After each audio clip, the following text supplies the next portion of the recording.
Capítulo 14. A destruição de Sodoma. Como a mais bela entre as cidades do Vale do Jordão, achava-se Sodoma, situada em uma planície que era como o jardim do Senhor, pela sua fertilidade e beleza. Ali florescia a luxuriante vegetação dos trópicos. Ali era a terra da palmeira, da oliveira e da videira, e flores derramavam seu perfume através de todo o ano. Ricas messes revestiam os campos, e rebanhos e gado cobriam as colinas circunvizinhas. A arte e o comércio contribuíam para enriquecer a orgulhosa cidade da planície. Os tesouros do Oriente adornavam seus palácios, e as caravanas do deserto traziam seus abastecimentos de coisas preciosas para lhe suprir os mercados. Com pouca preocupação ao trabalho, toda a necessidade da vida podia ser suprida, e o ano inteiro parecia um ciclo de festividades. A profusão que reinava por toda parte deu origem ao luxo e ao orgulho. A ociosidade e a riqueza tornam endurecido o coração que nunca foi oprimido pela necessidade ou sobrecarregado de tristeza. O amor ao prazer era favorecido pela riqueza e lazer, e o povo entregou-se à satisfação sensual. Eis que, diz o profeta, esta foi a maldade de Sodoma, tua irmã, soberba, fartura de pão e abundância de ociosidade teve ela e suas filhas, mas nunca esforçou a mão do pobre e do necessitado, e se ensoberbeceram e fizeram abominação diante de mim, pelo que as tirei dali, vendo eu isto. Ezequiel capítulo 16, versos 49 e 50. Nada mais desejável entre os homens do que riqueza e lazer, e contudo, estas coisas dão origem aos pecados que acarretaram destruição às cidades da planície. Sua vida inútil, ociosa, tornou-os presas das tentações de Satanás, e desfiguraram a imagem de Deus, tornando-se satânicos em vez de divinos. A ociosidade é a maior maldição que pode recair ao homem, pois que o vício e o crime seguem seu cortejo. Enfraquece o espírito, perverte o entendimento e avilta a alma. Satanás fica de emboscada, pronto para destruir aqueles que estão desprevenidos, cujo tempo vago lhe dá oportunidade para insinuar-se sob alguns disfarces atraentes. Ele nunca é mais bem-sucedido do que quando vem aos homens em suas horas ociosas. Em Sodoma havia regozijo e orgia, banquetes e bebedice. As mais vis e brutais paixões não eram refreadas. O povo desafiava abertamente a Deus e a sua lei, e deleitava-se em ações de violência. Posto que tivessem diante de si o exemplo do mundo antediluviano e soubessem como a ira de Deus se manifestar em sua destruição, seguiam, contudo, o mesmo caminho de impiedade. Por ocasião da mudança de Ló para Sodoma, a corrupção não havia ainda se tornado geral, e Deus, em sua misericórdia, permitiu que raios de luz resplandecessem por entre as trevas morais. Quando Abraão libertou dos elamitas os cativos, foi chamada a atenção do povo para a verdadeira fé. Abraão não era um estranho para o povo de Sodoma, e seu culto ao Deus invisível fora assunto para ridículo entre eles. Mas sua vitória sobre forças grandemente superiores e sua disposição magnânima dos prisioneiros e despojos provocaram espanto e admiração. Enquanto sua habilidade e bravura eram exaltadas, ninguém podia evitar a convicção de que o fizera vencedor um poder divino. E seu espírito nobre e abnegado, tão estranho aos habitantes de Sodoma, que só procuravam o proveito próprio, foi outra prova da superioridade da religião que ele honrara pela sua coragem e fidelidade. Melquisedeque, conferindo a bênção a Abraão, reconhecera Jeová como a fonte de sua força e autor da vitória. Bendito seja Abraão do Deus Altíssimo, o possuidor dos céus e da terra, e bendito seja o Deus Altíssimo, que entregou os teus inimigos nas tuas mãos. Gênesis capítulo 14, versos 19 e 20. Deus estava a falar àquele povo pela sua providência, mas o último raio de luz foi rejeitado, assim como foram todos os anteriores. E agora, a última noite de Sodoma estava a aproximar-se. Já as nuvens da vingança lançavam as sombras sobre a cidade condenada. Os homens, porém, não o perceberam. Enquanto anjos se aproximavam em sua missão de destruição, homens sonhavam com prosperidade e prazer. O último dia foi como todos os outros que tinham vindo e ido. A tarde caía sobre cenas de encanto e segurança. Uma paisagem de beleza sem par era banhada pelos raios do sol poente. A frescura da tarde chamara para fora de casa os habitantes da cidade, e as multidões, em busca de prazeres, passavam de um lado para outro, preocupadas com os gozos daquela hora. Ao crepúsculo, 2 estrangeiros se aproximaram da porta da cidade. Eram aparentemente viajores, vindo para pernoitarem. Ninguém poderia discernir, naqueles humildes viandantes, os poderosos arautos do juízo divino, e mal sonhava a multidão alegre e descuidada que, em seu tratamento a esses mensageiros celestiais, naquela mesma noite, atingiriam o auge do crime que condenou sua orgulhosa cidade. Houve, porém, um homem que manifestou amável atenção para com os estranhos, e os convidou para sua casa. Ló não sabia do verdadeiro caráter deles, mas a polidez e a hospitalidade eram nele habituais, faziam parte de sua religião, lições que ele havia aprendido pelo exemplo de Abraão. Se ele não houvesse cultivado o espírito de cortesia, poderia ter sido deixado a perecer com o resto de Sodoma. Muita casa, fechando suas portas a um estranho, excluiu o mensageiro de Deus, que teria trazido bênção, esperança e paz. Cada ato da vida, por pequeno que seja, tem sua influência para o bem ou para o mal. A fidelidade ou a negligência naquilo que aparentemente são os menores deveres pode abrir a porta para as mais ricas bênçãos da vida ou para suas maiores calamidades. São as pequenas coisas que provam o caráter. São os atos despretensiosos de abnegação diária, praticados com um coração prazenteiro e voluntário que Deus aprova. Não devemos viver para nós mesmos, mas para outrem. E é apenas pelo esquecimento de nós mesmos, alimentando um espírito amorável, auxiliador, que podemos tornar nossa vida uma bênção. As pequenas atenções, as cortesias pequenas e singelas, muito representam no perfazer o total da felicidade da vida. E a negligência destas coisas constitui não pequena participação na desgraça humana. Vendo o desacato a que os estranhos estavam expostos, em Sodoma, Ló tornou um de seus deveres guardá-los ao entrarem, oferecendo-lhes acolhimento em sua casa.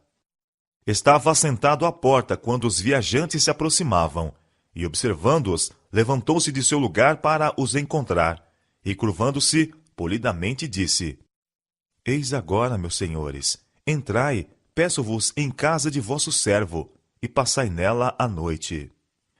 Eles pareciam declinar de sua hospitalidade, dizendo: Não, antes na rua passaremos a noite. Seu objetivo nesta resposta foi duplo: provar a sinceridade de Ló e também parecer ignorar o caráter dos homens de Sodoma, como se supusessem livre de perigo ficar na rua à noite. Sua resposta tornou Ló mais resolvido a não deixá-los à mercê da turba infame. Insistiu com o convite até que cederam, e o acompanharam para casa. Ele esperava esconder sua intenção aos ociosos que estavam à porta, trazendo os estrangeiros à sua casa para um caminho indireto. Mas a hesitação e demora deles e o empenho persistente de Ló fizeram com que fossem observados. E à noite, antes que acomodassem, uma multidão iníqua reuniu-se em redor da casa. Era um grupo imenso, jovens e velhos, igualmente inflamados pelas mais vis paixões. Os estranhos estiveram a fazer indagações quanto ao caráter da cidade, e Ló advertira-os a não se arriscarem a sair de suas portas naquela noite, quando as vaias e zombarias da turba eram ouvidas, reclamando que os homens lhe fossem trazidos para fora. Sabendo que, sendo provocados à violência, poderiam facilmente penetrar em sua casa, Ló saiu para experimentar sobre eles o efeito da persuasão. Meus irmãos, disse ele, rogo-vos que não façais mal, empregando o termo irmão no sentido de vizinhos, e esperando conciliá-los e envergonhá-los de seus intuitos abjetos. Mas suas palavras foram como gasolina sobre as chamas. A ira dele se tornou semelhante ao rugido da tempestade. Zombaram de Ló, como que fazendo-se juiz sobre eles, e ameaçaram tratá-lo pior do que se propuseram fazer para com os seus hóspedes. Ruíram sobre ele e o teriam reduzido a pedaços se não tivesse sido livrado pelos anjos de Deus. Os mensageiros celestes estenderam sua mão e fizeram entrar a Ló consigo na casa e fecharam a porta. Os fatos que se seguiram revelam o caráter dos hóspedes que ele acolhia. Feriram de cegueira os varões que estavam à porta da casa, desde o menor até o maior, de maneira que se cansaram para achar a porta. Se não tivessem sido visitados com dupla cegueira, entregando-se à dureza de coração, o toque de Deus contra eles tê-los-ia feito temer e desistir de sua má obra. Aquela noite não se distinguiu por maiores pecados do que muitas outras anteriores. A misericórdia, porém, durante tanto tempo desprezada, cessara finalmente de pleitear. Os habitantes de Sodoma haviam passado os limites da paciência divina, os limites ocultos entre a paciência de Deus e a sua ira. Os fogos de sua vingança estavam prestes a acender-se no vale de Sidim. Os anjos revelaram a Ló o objetivo de sua missão. Nós vamos destruir este lugar, porque o seu clamor tem engrossado diante da face do Senhor, e o Senhor nos enviou a destruí-lo. Os estranhos que Ló se esforçara para proteger, prometeram agora protegê-lo e salvar também todos os membros de sua família que com ele fugissem da ímpia cidade. A populaça cansara-se e se retirara, e Ló foi avisar seus filhos. Repetiu as palavras dos anjos: levantai-vos, saí deste lugar, porque o Senhor há de destruir a cidade. Mas ele lhes pareceu como quem zombava. Riram-se daquilo que chamavam seus receios supersticiosos. Suas filhas eram influenciadas pelos maridos. Estavam muito bem ali onde se encontravam. Não podiam ver sinais de perigo. Tudo estava exatamente como havia sido. Possuíam muitos bens e não podiam crer fosse possível que a bela Sodoma houvesse de ser destruída. Ló voltou triste para casa e referiu a história de seu insucesso. Então os anjos o mandaram levantar-se e tomar a esposa e as 2 filhas que ainda estavam em casa, e deixar a cidade. Ló, porém, demorava-se, se bem que diariamente angustiado ao ver cenas de violência, não tinha uma concepção verdadeira da iniquidade aviltante e abominável praticada naquela ignóbil cidade. Não se compenetrava da terrível necessidade de darem o juízo de Deus a um paradeiro ao pecado. Alguns de seus filhos apegaram-se a Sodoma, e sua esposa recusou-se a partir sem eles. O pensamento de deixar aqueles a quem ele tinha como os mais caros na terra parecia ser mais do que poderia suportar. Era duro abandonar sua casa luxuosa e toda a riqueza adquirida pelos trabalhos de sua vida inteira, a fim de sair como um errante destituído de bens. Pasmo pela tristeza, demorava-se, relutante em partir. Se não foram os anjos de Deus, todos teriam perecido na ruína de Sodoma. Os mensageiros celestiais tomaram pela mão a ele, sua esposa e filhas, e os levaram fora da cidade. Ali, os anjos os deixaram e voltaram a Sodoma para cumprirem sua obra de destruição. Um outro, aquele com quem Abraão estivera a pleitear, aproximou-se de Ló. Em todas as cidades da planície, não se puderam achar nem mesmo 10 pessoas justas. Mas, em resposta à oração do patriarca, o único homem que temia a Deus foi arrancado à destruição. foi dada esta ordem com surpreendente veemência: escapa-te por tua vida, não ores para trás de ti, e não pares em toda esta campina, escapa lá para o monte, para que não pereças. A hesitação e a demora seriam agora fatais. Lançar um olhar demorado à cidade amaldiçoada, deter-se por um instante, pela tristeza de deixar tão belo lar, ter-lhes-ia custado a vida. A tormenta do juízo divino estava apenas a esperar que estes pobres fugitivos pudessem escapulir. Mas Ló, confuso e aterrorizado, alegava que não podia fazer conforme lhe era exigido, para que não acontecesse surpreendê-lo algum mal e ele morresse. Morando naquela ímpia cidade, em meio de incredulidade, sua fé se enfraquecera. O príncipe do céu estava a seu lado, contudo rogava a ele pela sua vida como se Deus, que manifestara tal cuidado e amor para com ele, não mais o guardasse. Deveria ter se confiado inteiramente ao mensageiro divino, entregando sua vontade e sua vida nas mãos do Senhor, sem duvidar ou discutir. Mas, semelhante a tantos outros, esforçou-se por fazer planos por si. Eis agora aquela cidade está perto, para fugir para lá, e é pequena. Ora, para ali me escaparei, para que minha alma viva. A cidade aqui mencionada era Bela, mais tarde chamada Zoar. Ficava apenas a poucos quilômetros de Sodoma, e como esta era corrupta e estava condenada à destruição.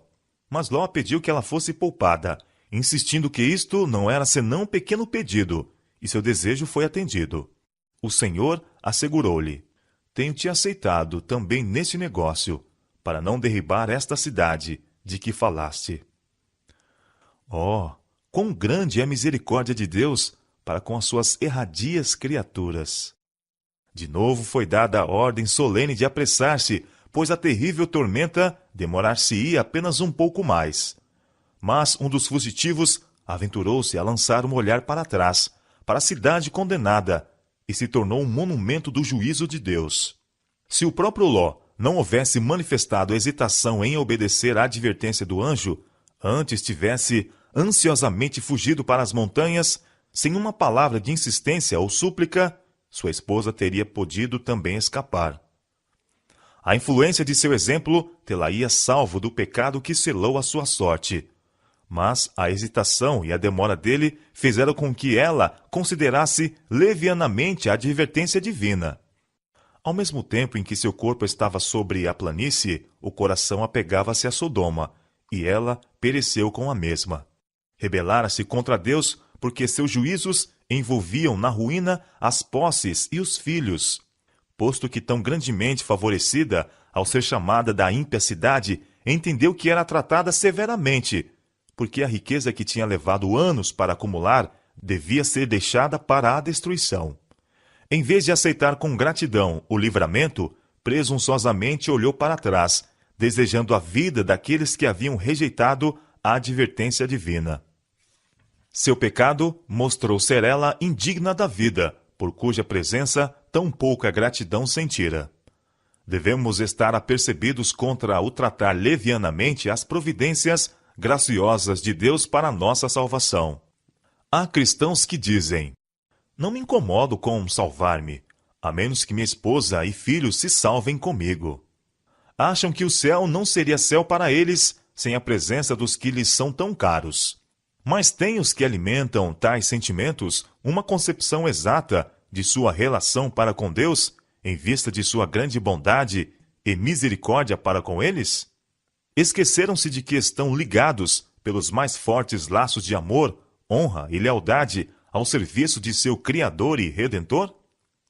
Os convites de misericórdia são dirigidos a todos. E por que nossos amigos rejeitam o insistente amor do Salvador, desviar-nos-emos também? A redenção da alma é preciosa. Cristo pagou um preço infinito pela nossa salvação, e ninguém que aprecie o valor deste grande sacrifício, ou o preço de uma alma, desprezará a misericórdia de Deus que se lhe oferece, porque outros preferem fazê-lo.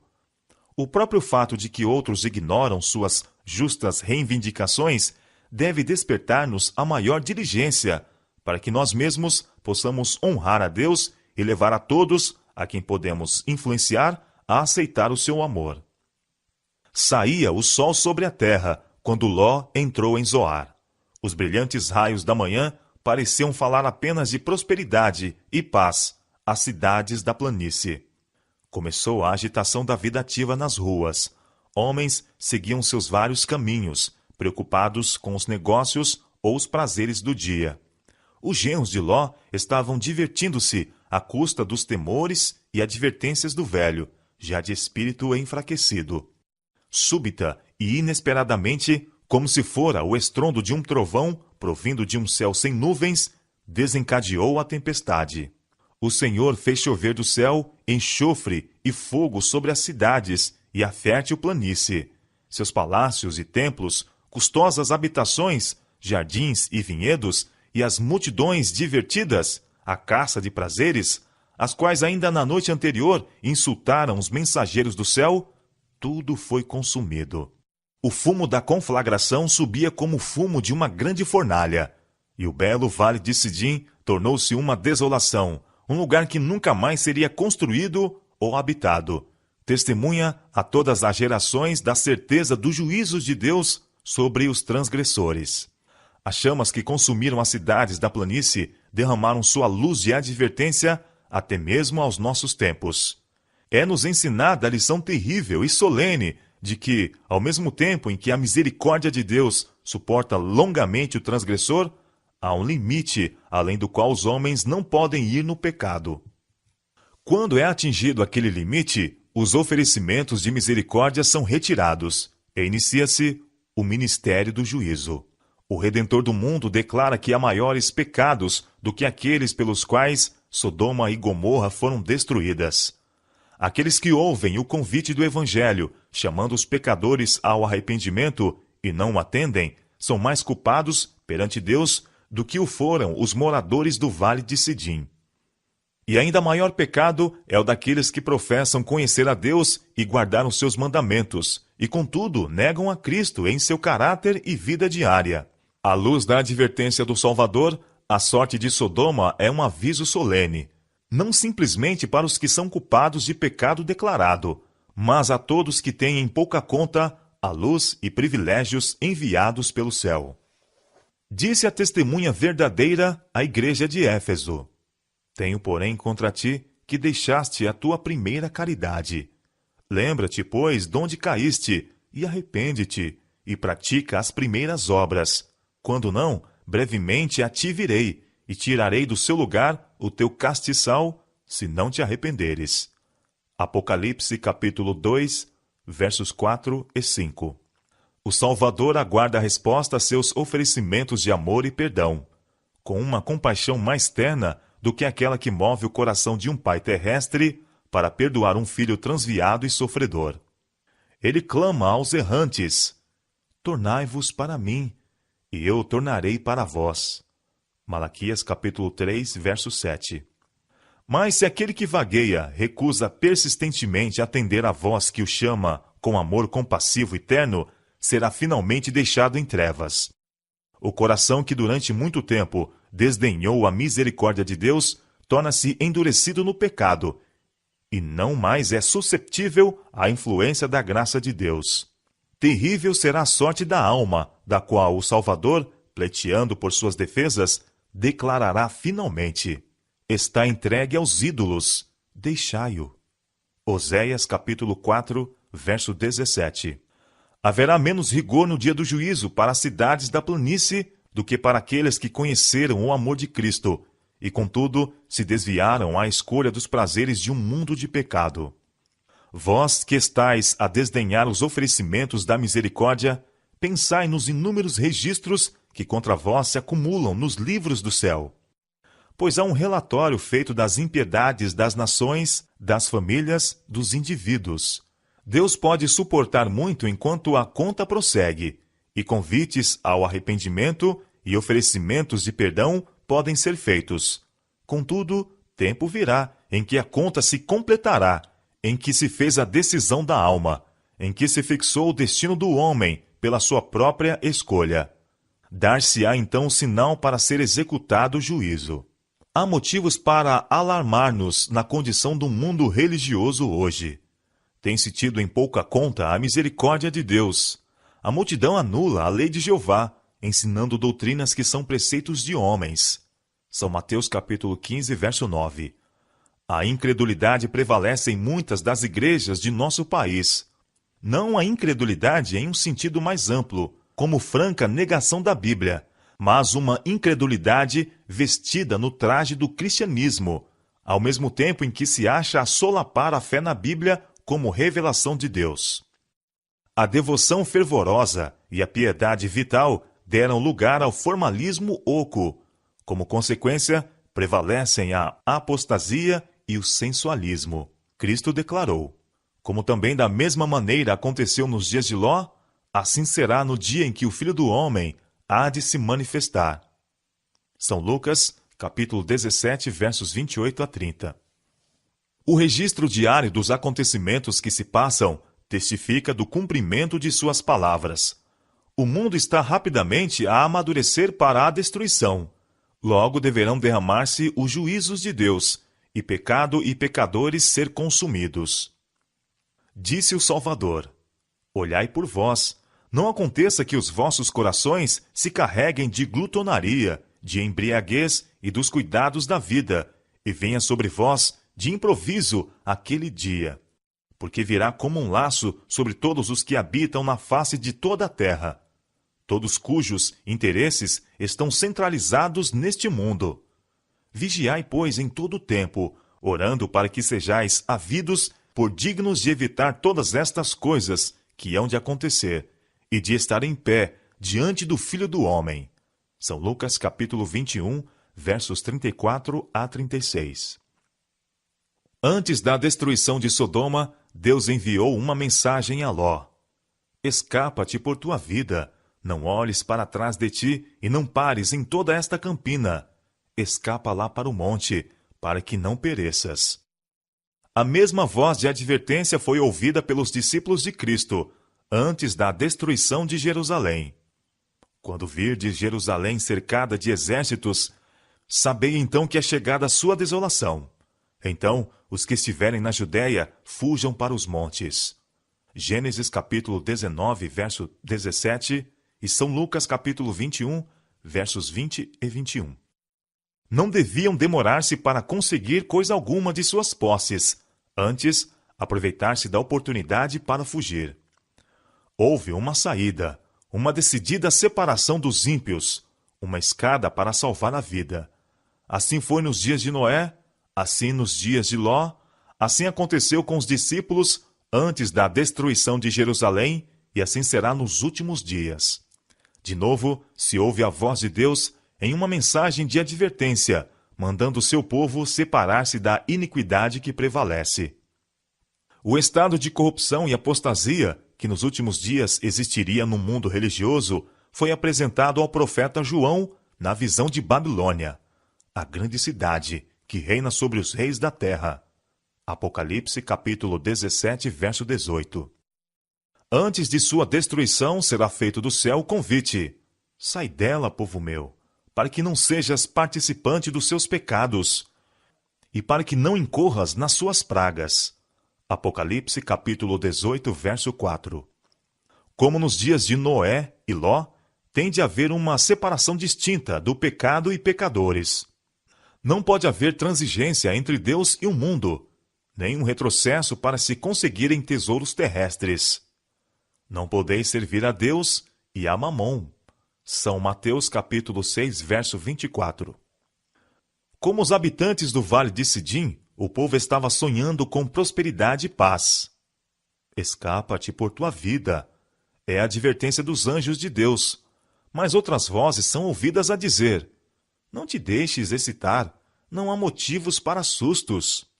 As multidões clamam: paz e segurança, quando o céu declara que repentina destruição está para sobrevir ao transgressor. Na noite prévia à sua destruição, entregaram-se as cidades da planície aos prazeres turbulentos e caçoaram dos temores e avisos do mensageiro de Deus. Mas esses escarnecedores pereceram nas chamas. Naquela mesma noite, a porta da misericórdia fechou-se para sempre aos ímpios e descuidados habitantes de Sodoma. Deus não será sempre zombado, não será por muito tempo menosprezado. Eis que o dia do Senhor vem, horrendo, com furor e ira, ardente, para pôr a terra em assolação e destruir os pecadores dela. Isaías capítulo 13, verso 9.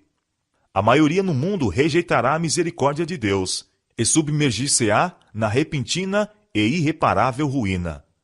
Mas aquele que atender à advertência habitará no esconderijo do Altíssimo, e à sombra do Onipotente descansará. Sua verdade será seu escudo e broquel. Para ele é a promessa. Dar-lhe-ei abundância de dias, e lhe mostrarei a minha salvação. Salmo 91, verso 1 e versos 4 e 16. Apenas pouco tempo habitou Ló em Zoar. A iniquidade prevalecia ali como em Sodoma, e ele temeu ficar, pelo receio de ser destruída a cidade. Não muito tempo depois, Zoar foi consumida, conforme fora o intuito de Deus. Ló encaminhou-se para as montanhas e habitou em uma caverna, despojado de tudo aquilo por cujo amor ousara sujeitar sua família às influências de uma cidade ímpia. Mas a maldição de Sodoma seguiu mesmo ali. A conduta pecaminosa de suas filhas foi o resultado das más associações naquele vil lugar. Se entretecera de tal maneira com o caráter delas que não podiam discernir entre o bem e o mal. A única posteridade de Ló, os moabitas e amonitas, foram tribos vis, idólatras, rebeldes a Deus e inimigos fidagais de seu povo. Em grande contraste com a vida de Abraão estava a de Ló. Já tinham sido companheiros, adorando no mesmo altar, morando ao lado um do outro em suas tendas de peregrinos, mas quão diversamente diferenciados agora. Ló escolhera Sodoma para seu prazer e proveito, deixando o altar de Abraão e seu sacrifício diário ao Deus vivo, permitir a seus filhos misturar-se com um povo corrupto e idólatra. Retivera, contudo, em seu coração o temor de Deus, pois declaram as Escrituras ter sido ele um homem justo. Sua alma justa enfadava-se com a conversação vil que diariamente vinha a seus ouvidos, e ele era impotente para impedir a violência e o crime. Foi finalmente salvo como um tição tirado do fogo, despojado, contudo, de suas posses, privado da esposa e filhos, habitando em cavernas, como os animais selvagens, coberto de infâmia em sua velhice, e deu ao mundo não uma raça de homens justos, mas duas nações idólatras, em inimizade com Deus e a guerrear contra seu povo, até que, enchendo-se sua taça de iniquidade, foram destinadas à destruição. Quão terríveis foram os resultados que se seguiram a um passo desacertado. Diz o sábio: não te canses para enriqueceres. Dá de mão a tua própria sabedoria. O que se dá à cobiça perturba a sua casa, mas o que aborrece as dádivas viverá. E o apóstolo Paulo declara: os que querem ser ricos caem em tentação, e em laço, e em muitas concupiscências loucas e nocivas, que submergem os homens na perdição e ruína. Provérbios capítulo 23, verso 4, capítulo 15, verso 27 e 1 Timóteo, capítulo 6, verso 9. Quando Ló entrou em Sodoma, inteiramente se propunha ele conservar-se livre da iniquidade e ordenar a sua casa depois dele. Mas, de maneira bem patente, fracassou. As influências corruptoras em redor dele tiveram efeito sobre sua fé, e a relação de seus filhos para com os habitantes de Sodoma ligaram até certo ponto seus interesses com os deles. O resultado está diante de nós. Muitos ainda estão cometendo um erro semelhante. Escolhendo um lar, olham mais para as vantagens temporais que podem adquirir do que para as influências morais e sociais que cercarão a eles e suas famílias. Escolhem um território belo e fértil, ou muda-se para alguma cidade florescente na esperança de conseguir maior prosperidade. Mas seus filhos se acham rodeados de tentações e muitas vezes formam camaradagens que são desfavoráveis ao desenvolvimento da piedade e à formação de um caráter reto. A atmosfera de moralidade frouxa, de incredulidade, de indiferença às coisas religiosas, têm uma tendência para contrariar a influência dos pais. Exemplos de rebelião contra a autoridade paternal e divina estão sempre diante dos jovens. Muitos fazem amizades com ateus e incrédulos e lançam sua sorte com os inimigos de Deus. Ao escolhermos uma residência, Deus quer que consideremos, antes de tudo, as influências morais e religiosas que nos rodearão, a nós e a nossas famílias. Podemos achar-nos em situações probantes, pois que muitos não podem ter o seu ambiente conforme quereriam, e onde quer que o dever nos chame, Deus nos habilitará a permanecer incontaminados, se orarmos e vigiarmos, confiando na graça de Cristo. Mas não devemos expor-nos desnecessariamente a influências desfavoráveis à formação de caráter cristão. Quando voluntariamente nos colocamos em uma atmosfera de mundanismo e incredulidade, desagradamos a Deus, e de nossos lares repelimos os santos anjos. Aqueles que procuram para seus filhos riquezas e honras mundanas, às expensas de seus interesses eternos, acharão no fim que estas vantagens são uma perda terrível. Semelhantes a Ló, muitos veem seus filhos na perdição e apenas conseguem salvar sua própria alma. Perde-se o trabalho de sua vida. Esta é um triste malogro. Se tivessem exercido verdadeira sabedoria, seus filhos poderiam ter tido menos prosperidade mundana, mas ter-se-iam assegurado um título à herança imortal. A herança que Deus prometeu a seu povo não está neste mundo.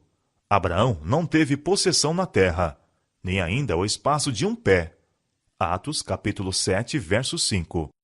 Ele possuía muitos recursos, e dele fazia uso para a glória de Deus e para o bem de seus semelhantes. Mas não olhava para este mundo como uma pátria. O Senhor o chamara para deixar seus patrícios idólatras, com a promessa da terra de Canaã em possessão eterna. Todavia, nem ele, nem seu filho, nem o filho de seu filho a recebeu. Quando Abraão quis um lugar para sepultar seus mortos, teve de comprá-lo aos cananeus.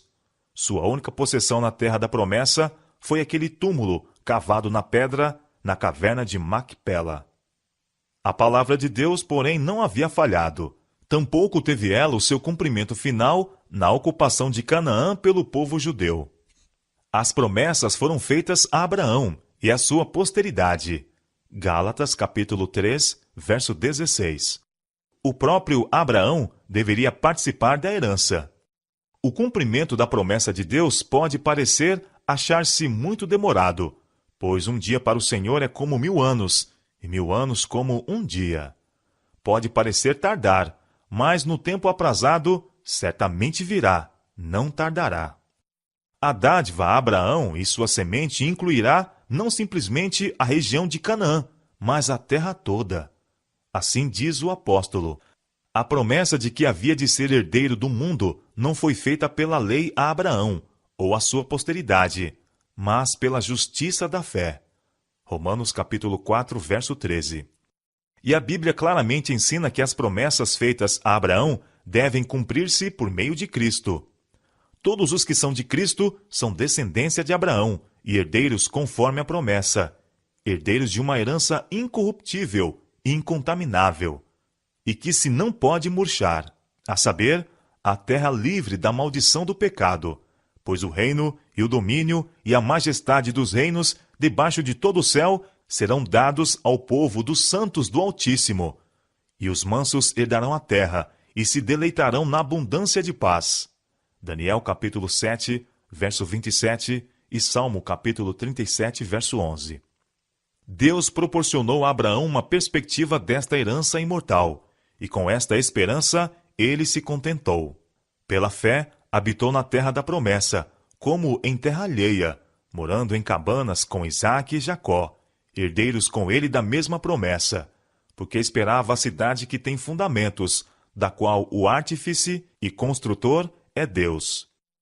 Hebreus capítulo 11, verso 9 e 10. A respeito da posteridade de Abraão está escrito: todos estes morreram na fé, sem terem recebido as promessas, mas, vendo-as de longe e crendo-as e abraçando-as, confessaram que eram estrangeiros e peregrinos na terra. Hebreus capítulo 11, verso 13. Devemos morar neste mundo como peregrinos e estrangeiros, se quisermos alcançar uma pátria melhor, isto é, a celestial. Hebreus capítulo 11, verso 16. Aqueles que são filhos de Abraão estarão a procurar a cidade que ele estava, da qual o artífice e construtor é Deus.